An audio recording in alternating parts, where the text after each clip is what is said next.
When I was 18, me and a friend used to play a game when we'd take turns looking at the sun because it made us make weird faces. When we were 18, me and my friends were pretty stupid. But playing a night in the woods brought back all those times where stupidity and the normal collided on a daily basis. It's that strange void of time in life when you see friends begin to shed away those less mature aspects of themselves as you and everyone else begin to make compromises for the sake of becoming an adult.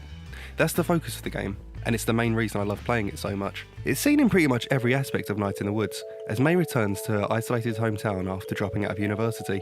The town she knew not waiting around for her as playgrounds she used to play in are now rusted piles of junk.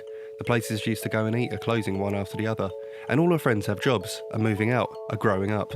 It's a sensation that will be familiar to anyone who returns home after a long time.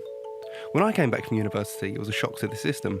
My friends had somehow picked up new responsibilities and actual careers. They'd moved out of the area we knew all the nooks and crannies to, and even the area itself had changed. What were once rough, no-go places were now home to artisan shops, ridiculously expensive places to live, and pubs that weren't just full of angry drunk locals. Night in the Woods dances around this sensation beautifully.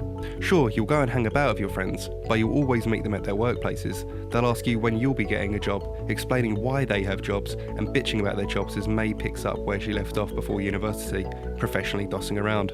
And while May's return seems like an unwanted distraction from some of her old friends, it's also a chance for the others, including you, to return to those stupid games you used to play when you were younger.